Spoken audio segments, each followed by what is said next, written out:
Do I sound really nice and loud now? Yeah. It's coming. It's coming. Try now. Hello. Yeah. A little bit better. Yeah. Oh yeah, I can hear it now too. Okay, so. Okay, so I was asked to talk about renewal, like Casey was just saying, and I'll introduce myself first. This is my family up here. My mom took us on a trip to Hawaii last summer, which was so generous and kind. So these are my daughters, Vivian and Sylvia. Vivian is here with me. She's 18 and Sylvia's 16, and they go to high school together. They're dear friends, and it's really lovely to be their mom. And then this is my husband, TJ. He's a police sergeant for the city of Aurora, and he works out of the academy. So he just transferred into a job out there. And I was a teacher for 23 years, and then last year I decided to follow a different dream and become an author and illustrator. So I wrote a story, and now I go to schools and share that story, and it's been a really lovely blessing to be able to just talk with kids about how they have important gifts to share with the world. So that's who I am, and I'm really happy to be here today. I'm going to open with a prayer, if that's okay. So if you can bow your heads with me. God, thank you for bringing the women to this room who are here today. Thank you for waking them up and having them come to these tables and fill up every seat. Over and over again, please let our conversation lead itself to you this morning. Please reflect your love in all of our words and in the stories that you're going to hear. And please renew us again and again. We love you, Jesus. Amen. Amen. Okay, so I have found that for renewal for me, it often comes after hard things that I've been through. And then I can look back later and see what God did in that moment. And sometimes that takes time, it's not always right away. So I was praying about what to talk about today and what verse to really kind of anchor my conversation to and my feelings to. And 4 times this verse came to me, and God just showed it really clearly. And then just now when we were doing the verse in the middle of the song, so it's Romans 5, 3 through 5. And the verse was the next one, which would be Romans 5, 6 through 8. So it was really, I was like, okay, well, obviously that's supposed to be the way that it is. So I'm going to tell you my things. First, I was at Momco. I'm a mentor mom for Momco. And I was there a couple of weeks ago, and the wonderful Wendy Brown was speaking. And one of the verses that she talked about was this Romans 5, 3 through 5. And it struck me, and I don't usually do this, but I translated it into a different version in my phone right away. And I don't typically do that. I see people do that, so I think that they influenced me in a positive direction, because then I found myself doing that, and I wrote down the words because they were really beautiful, and it was like this language that was really just lovely, and I felt like I could, I don't know, like have visuals with it. So that was one time I wrote it down, and then I had been talking to a girl earlier at a mom, and I ripped it off and I handed it to her, but I'd never met her before that. So that was like a really sweet kind of like, oh, that verse meant something to me. And then a second time was a few days later. My husband's Bible was open on the counter, and he's recently started to read the Bible. Praise God. I'm so grateful for that. My girls gave him a Bible for Christmas, and he is very faithful, but hasn't really taken time to be in the Word. So that's really special. So he had it open, and it was James 1:2, and the connection verse takes you right to Romans 5, 3 through 5. And I was like, oh, okay. So then that was like a little, like a nod. And then I dropped my phone the other day, and of course picked it up quickly to see if I broke my screen. And my thumb had opened it as I dropped it. I was not in the Bible app, but I picked it up to look, and the verse was not just open, but like highlighted on the screen, this exact Romans 5, 3 through 5. And I was like, and then one more time I was doubting, because I kind of doubt to make sure that, I'm wanting the message to come through and that God's words come through.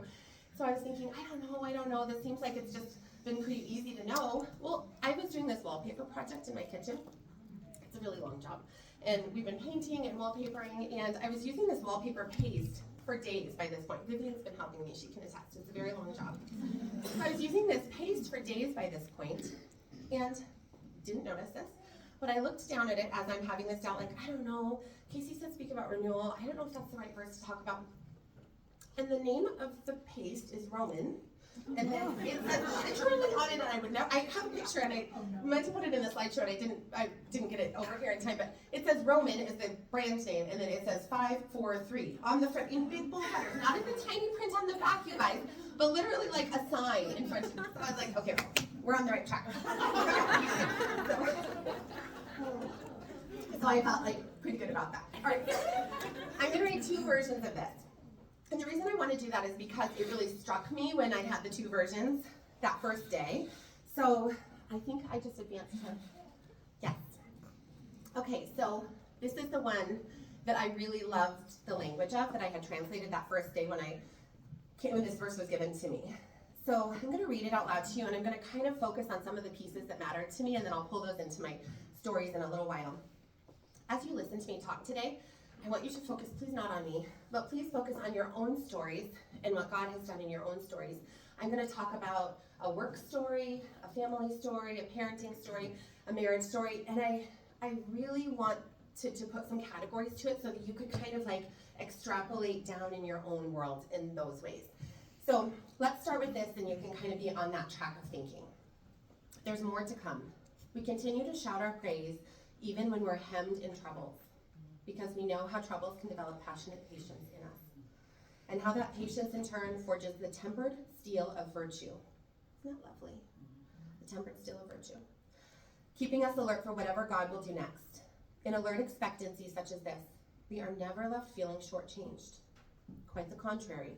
We can never round up enough containers to hold everything God generously pours into our lives through the Holy Spirit. So those words, I feel like they're really tangible words. First, hemmed in troubles. I think you can imagine the hem of a garment, how tightly that's woven, the threads in the seam, and also to be hemmed in troubles and like really hung up in troubles. And I really like that because I know I felt that. I know you've all probably felt that too.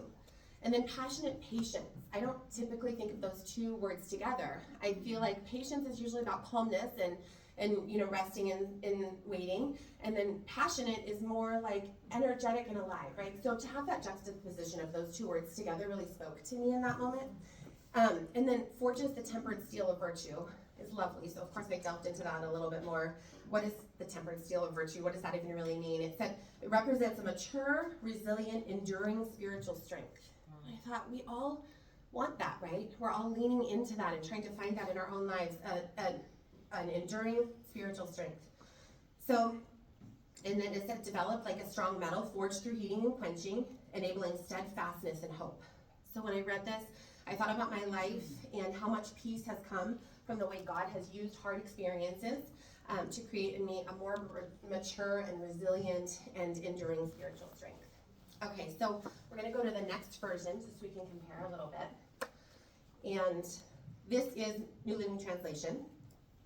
It says, we can rejoice too when we run into problems and trials. That's that hemmed in troubles. For we know that they can help us develop endurance. And endurance develops strength of character, which is that passionate patience we talked about a moment ago. And character strengthens our confident hope of salvation.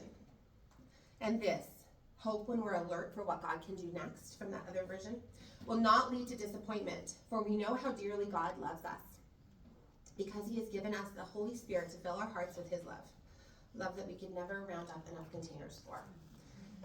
So I think that as I'm going through some of my stories to talk about his generous love, I want you to imagine your own stories in this way too.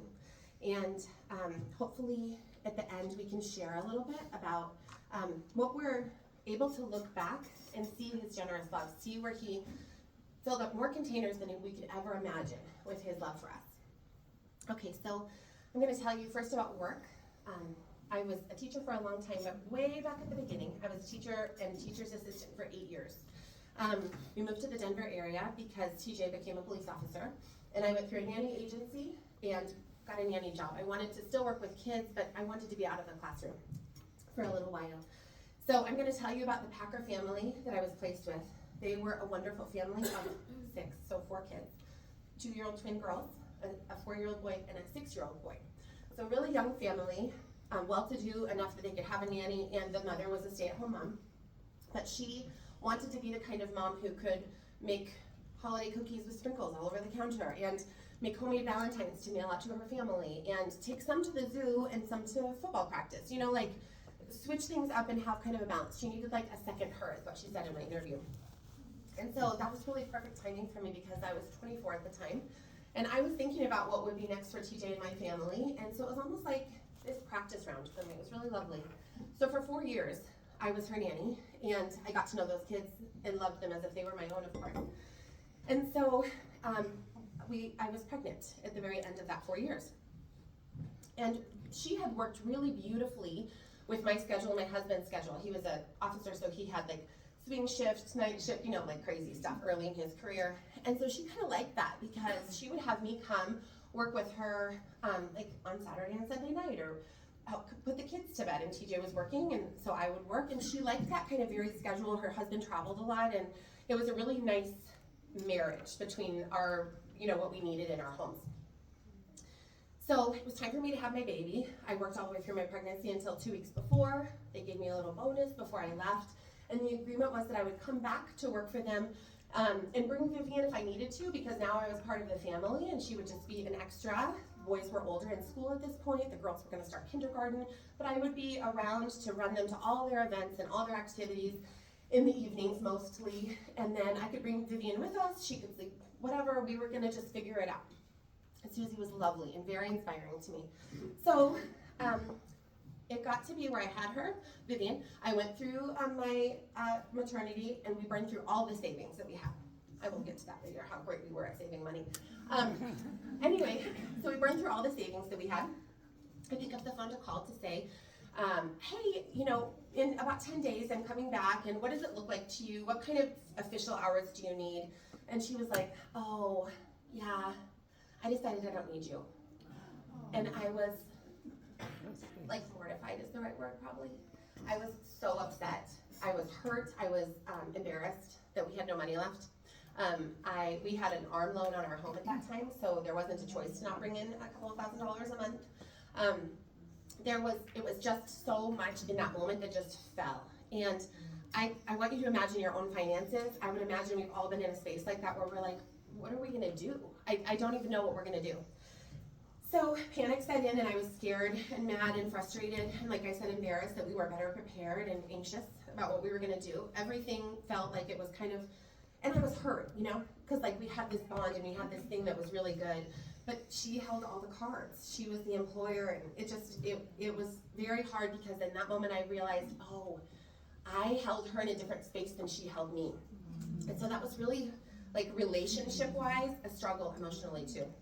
So TJ, by God's grace, ended up taking extra shifts. He was gone all the time, but we made ends meet by a thread, and he was a wonderful provider for us. And as that set in, I didn't know it, but God was working to make something better and stronger in me. So as years, that endurance that we talked about before in the verse, as years came and went, I was a stay-at-home mom. I borrowed the belief of wonderful women, some of them in this room, to start a preschool in our community. And that went for 15 years. And it was a really beautiful piece of who I am and who my family is, to have a preschool in our home. We had 2 classes, and there were 6 students, so 12 families per year. And it was a really wonderful time in our life. And so, I think I brought you some pictures to show you. That's my classroom. And I love the picture of the little heads from the back. The reason that I love this picture so much is because that first school that I worked at for 8 years, the logo was a little girl painting with her hand above her head. And so then my little students did this in my classroom. I was like, that's like where I started. This is my last year. So anyway, so God knew I was meant to be a mom who loves raising our girls, who loves teaching, homeschooling, really living through the seasons of what that was, you know, the seasons of the year and the seasons of growth also. But that low point on that phone call that day where she said, oh, you're just hormonal. Oh, we can give you a loan. And it was like a different person that she spoke to me. It was like so hard in that moment. But when I was let go on that phone call, it was used for so much good that I can see clearly 18 years later. And with a confidence of him, because God saw what I was lost in that moment. And in that experience, and to look back, I could never round up enough containers to fill all the goodness that came from that moment, that day when I was let go. Okay, so that's the first story. Next, I'm going to talk about my marriage. I'm going to take a drink really fast. It's going to be fine, don't worry.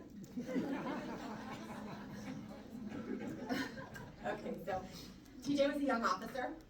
with the power and the drive to do great things. He would eradicate trouble and keep people safe by looking for drug deals and searching for things sometimes without a partner. He worked in perfect unison when he did have a partner with his young partner, and they were strong together. So he had so much charge and drive at work. If you've ever known a young police officer who feels like they have the power to do something really, really good, it's alive in them. So that's wonderful, right? You want that. You want somebody who can go and help others who need it. But one night everything changed. The girls were 1 and 3 at this time. So I'm going to tell you the story briefly. He saw a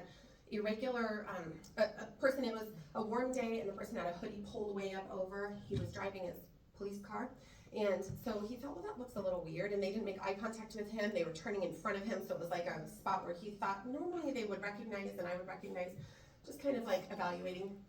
He flipped around behind them, followed them. They lit out super, super fast, and he followed, and he had a civilian in the car. Just in case any of you want to know, you can ride as a civilian with a police officer, as long as you sign your life away, just in case. And so he had a civilian riding with him that night. And so he rode, he was in his beat, he knew the area, and he followed along like down an alley. He saw dust where the car had been right before, so he knew he was in the right spot. Well, the car was ahead of him, so stopped, and 3 people got out of the car. One fled this way, one fled this way, one fled into what he knew as an apartment complex down like a little hallway area. And sure enough, he gets out of his car, leaves the civilian, thank God, and goes down this hallway, and he hears this iron gate open and close, so he knows exactly where the guy went. So he goes to this iron gate. Now, I just need to stop there to say, if you'll recall, he has no partner with him right now, and he has not called it out on his radio where he is. So no one knows where he is at this time. And now he has put himself in a hallway in an apartment, entering an apartment courtyard where it's cinder block walls on each side. So he's gone in, and when I say courtyard, I would say it's even smaller than this room, that courtyard. But it's 2 stories up. So as he enters the courtyard, he hears a person, the guy that he's after, talking on the phone, and the guy is going up the stairs. Well, when TJ says, stop, police, turn around, the guy does do that. He stops. He turns around, he leans over the banister, and he shoots 5 times directly at TJ from a very close standpoint. And so, by God's grace, it was a revolver that he was shot with. So it was a stolen revolver. This guy definitely had a long rap sheet. He was a young man, and he was on the phone with his mother. He had a long rap sheet, and he was wanted for just breaking into someone's house and stealing their safe. This gun was in that safe. It was loaded already. Or he got the bullets and loaded it, whatever, it doesn't matter. And in a revolver, there are different holes that hold different bullets, some of which were varied in this situation. Some would be fatal and some would be little BBs. So when he shot 5 times, the bullet that actually hit TJ and did not go right past his head was the one with the BBs. So that is an enormous blessing, because here he is still. But when you look at the investigation after, it's by half inches and inches that his life was spared. So that's a really hard thing to remember.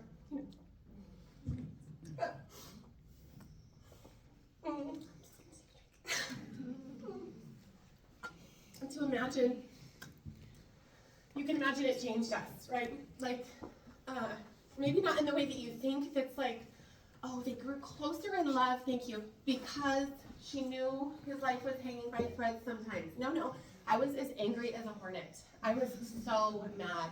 I felt like he didn't see us or care enough about what we were doing at home, or not doing, but like that we were waiting at home, loving him, waiting for his return. And he was out doing these really strong, incredible things that he needed to do.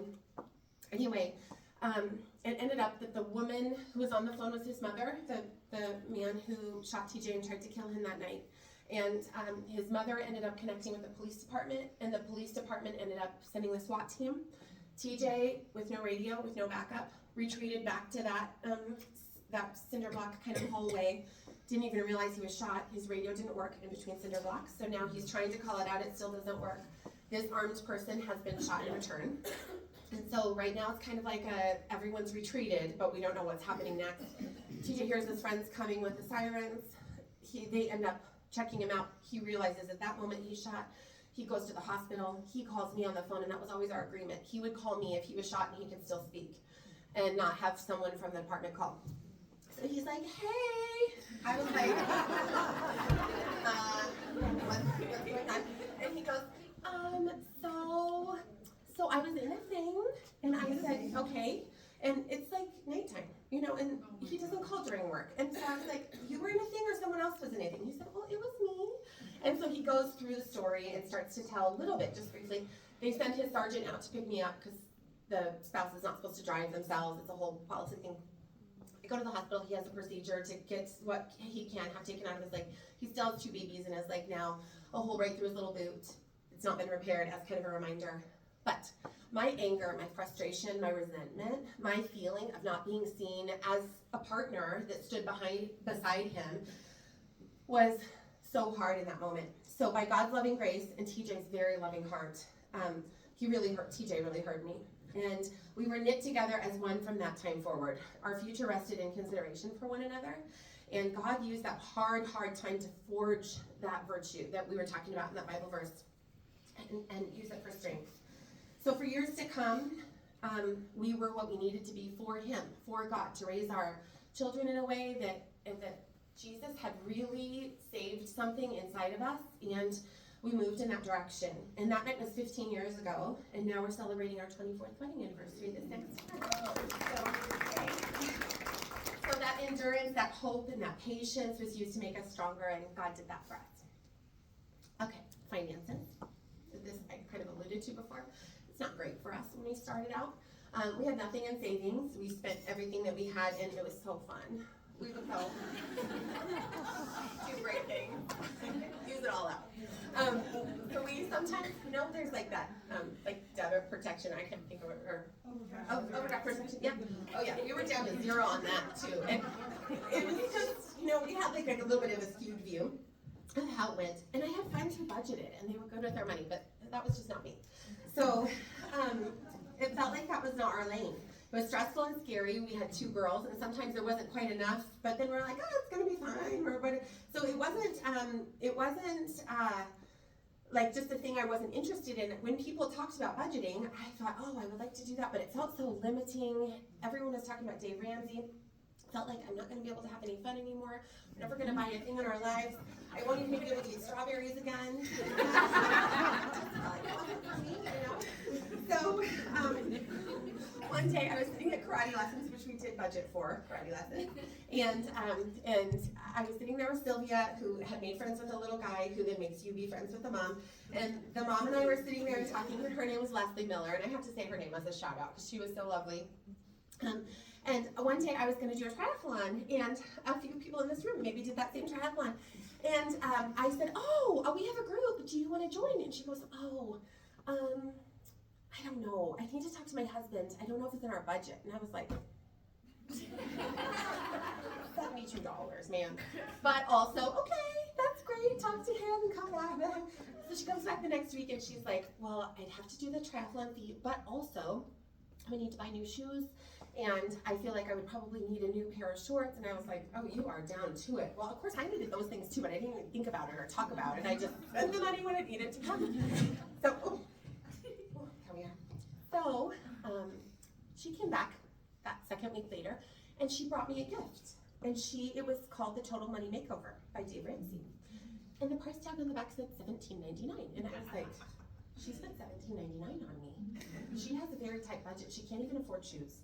And so, I really feel like I need to just hang on to this. And now I have this accountability because our kids are friends. We go to karate every week. And now I've got to tell her I'm reading the book. So I pour through the chapters. And I will just tell you, it was really great to read how you can budget and how you can do it and how you can get through your life and eat strawberries and purchase shoes when you're ready or need them, all of these things. And it just was so good for me. I learned so much, and we started to work our finances. TJ came on board, and like I said, I talked to a lot of friends who already were budgeting, so I think we talked about it a number of times in our marriage. Didn't do anything about it until now, but it was really, really wonderful. I've lost my place because I just went off rambling because I know these stories. Okay. So shortly after we got into this budget place, we started at LBC, and that was about 10 years ago, a little more. And God put really strongly on my heart at that time to save, which is part of the Dave Ramsey plan. You're supposed to save as well as you're supposed to give. And to me, that just felt really like, how, if we can't even save, are we also going to find the space to give? It just felt really, really hard. And I was surrounded by all these generous people, all of you at Landing Place who are generous and who felt like they could figure it out. We talked about it every week. We saw what the generosity was doing. And so even though it felt impossible, it just called to me over and over. So every month we worked at it, and every month we tried, not only for our budget and our savings, but also for our giving. And we messed up, and then we tried again, and we kept going. And I found this verse resonate with me. Proverbs 19:17 says, "Showing kindness and generosity to the poor is like lending to God, and he promises to repay those who do." It's not necessarily just with money, but with blessings and strength and protection or other forms of favor. Recognizing that helping the needy is helping God himself and reflecting his character. Which then makes sense why the call to be generous is on our hearts, right? And so, as the $17.99 book that was generously gifted to me by a budget-savvy friend, we reworked our finances, and it led us into a world that we couldn't even imagine. So now we can be generous too, over and over, and it feels really special. It feels like being part of something that's bigger than ourselves. It does not feel like it's taking from us. And we're alert for what God will do next, as the verse said before. So 12 years later, this month we reached a goal that we never thought would be in our story. And what we feel is not like, oh, we're so proud, we really won it. But we feel complete gratitude for that space that we are and that God has changed us into. So in Romans 5, we know how troubles can develop passionate patience in us, and how that patience in turn forges the tempered steel of virtue, keeping us alert for whatever God will do next. And that was the piece that hit me. What God will do next, and he keeps doing next in our finances because of our obedience and because of our willingness and wants to do that. So God did so much in our finances to make us stronger all the while, more than we knew. He knew, and he renewed us in that. Okay, so I have one more story. Are you up for one more story? Yes. I don't know. 7 minutes. Oh, Lordy. Okay, we're going fast. Okay, so parenting. I love mothering. I love all of it. Except the bark. I don't love the bark, but I love the rest. Any of you are in that season, you got me. Okay. But I really did have a fear of my girls not surviving. More than normal, I would say. It was paralyzing to me. TJ and I went on a few dates, and a few, very 2-night couple trips, but besides that, we were happy to have our girls with us and always stay together. I could see how unhealthy my fear was, but TJ came along with me on knowing that I needed to not awaken that inside of myself, and he was happy to have the girls along too, so it worked out in our family. I think it was based on police work figures. My stepdad was in a fatal car accident when I was 18 years old, and then the girls were in a terrible car accident when they were 4 and 6. Someone else was driving, not me. I'll tell you a 2-minute story, and that is that we finally went on a date. We really didn't do that too much, but this family member persuaded us to go and said, everything will be fine. Lies. All lies. That was not fine. So I called her to say, oh, have you guys made it home? Because she wanted to take the girls to karate. I had already arranged for it to be the next day, made up, fine. But she was like, no, I want to go. So she goes, she gets the girls in the car. She ends up going the wrong direction on the way home.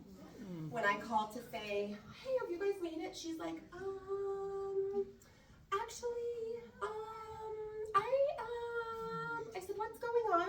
She said, so, the car's not really driving. I said, okay. She said, and I'm somewhere, I don't recognize where I am. We're in a field or a ditch. And I was like, okay, are you all okay? And she said, yes, but my phone is almost dead, so I haven't called 911. I said, okay, you have got to get off the phone with me and call 911. She goes, no, I'm going to figure it out. She's a mess. I'm going to walk through the field, and I'm going to find someone. I was like, you have got to call 911. Okay, so now TJ has swung around, police brain. He is heading back. It's dark. It's January 13th. We are shining our headlights in every single field between where we were and where karate is and where our house is, trying to find some children in a field somewhere between our house and Brighton. That is the hard thing to do. You might know we never found them. So we end up pulling over in what is now their high school parking lot, oddly. just sitting there and really praying and feeling like, how will we find them? Her phone is now dead. We don't know where. We've called the police department. They won't share information. It's private information. Even though TJ is a police officer in another department, they won't share. We see a fire truck by God's grace go in front of us, lights and sirens. We're like, oh, they're going to our children. So we laid up behind them, and only 2 blocks from where we were our girls in a field. Mommy, oh, hello, they're fine. They were fine. But how are you? They're good. Vivian had used a maxi pad that was found in the back trunk box to Annie Ann's nail broke off, and it was bleeding profusely. And she used a maxi pad to wrap it around with her. But the point was, it was my maxi pad, not hers. Just anyway, and so they were fine. But the point is, in that moment, oh, I think I have a picture of how I'm not really good at slideshows. Oh, there they are. Imagine, right? Sylvie had just gone into a harness, or a not harness, a seatbelt, and she had slid up, and her bruise was here. But what had happened was she'd gone the wrong direction. The road closed, road ending signs did not occur to her to yield to. And she launched our van up over a 4-foot berm. It flew 50 feet through the air, landed, bounced, and went 27 more feet. It was totaled, obviously. Of course she couldn't drive it. Of course she was in a field somewhere. But by God's grace, there was no tractor or log or rock in that field. It was a flat field. So while that accident was awful, it sent me to a state of control and desperation to keep them alive by always being there. And I poured myself into mothering well. But obviously, I had a lot to surrender to God, right? There was a lot there. So as kids do, they grew. Rides with friends, parents, desired overnights at grandparents, and a trip to see family in Grand Junction where the grandma was going to drive. And I was like, I don't want to get in her way of doing this cool family thing, but also I feel like I'm going to die inside. And those fears never amounted to the horror stories that I made up in my own mind. But a time came when a friend's twins were getting permits. Vivi was only 14 at this time. And I was like, I don't know how it's going to be for me when my baby has to drive, and then Sylvia too has to drive. I was frozen in it. I was panicking and petrified, and so I started to pray. So when we know troubles can develop passionate patience in us, and how that passionate patience in turn forges the tempered steel of virtue by keeping us alert for whatever God has next, I realized I had to give it away to God and pray every day. In James 1, do I have a slide of this? Yes, good. If you don't know what you're doing, pray to the Father. He loves to help. You'll get his help. And you won't be condescended when you ask for it. Ask boldly, believingly, without a second thought. So I prayed for the surrender God could give me so that my kids could drive and have a normal high school experience. And they could have healthy teenage years, as their own drivers. And the renewal is he did it. And so now they can drive to school. Oh, wait. The renewal is that he can drive to school. And God carries that burden for me. So Matthew 11, 28 through 30 says, "Come to me, all you are weary and burdened, and I will give you rest. Take my yoke upon you and learn from me, for I am gentle and humble in heart, and you will find rest for your souls. For my yoke is easy and my burden is light." And now they're spreading their wings, as kids do. And what this means for a mom who loves mothering is that they can drive to school by themselves. And I can truly wish them well in a good day, and God is with them, and Jesus holds them, and he holds the weight of it for me too. So that's a really big win in my heart and what Jesus did for us. So Romans 5, 3-5, you might have it memorized by now. There's more to come. We continue to shout our praise even when we're hemmed in troubles, because we know how troubles can develop passionate patience in us, and how that patience in turn forges the tempered steel of virtue, keeping us alert for whatever God will do next. In alert expectancy such as this, we're never left feeling shortchanged. Quite the contrary. We can never round up enough containers to hold everything God graciously pours into our lives through the Holy Spirit. So to end, hard times do not mean end times. I know we've all had our own share of hard times, right? And looking back, I can see God in so many things, although I didn't have the capacity often to see him in it then. And the beauty of that statement is that in those younger years when our girls were little, and my relationship with Jesus was little too, God was working, even without me knowing. He worked on me. Sometimes we must look back to see his glory and his renewal. So we can't often see him in the midst of hard times. So as hope to take forward for yourself, If you're in a hard time, do not despair. There is hope in that. So we can rejoice too when we run into problems and trials, for they know they help develop endurance. And he was renewing in me and creating a life for me that rests in Jesus now. A life that's full of his goodness that sometimes came out of hardship because he loves us. He loves us and he sees us and he works very hard to draw our lives to his.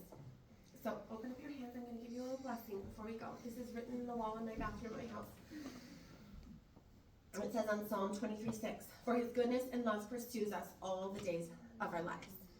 And actually that was in the song we sang earlier. And I was like, yes. Let us be reminded to look for your renewal in hard times, God.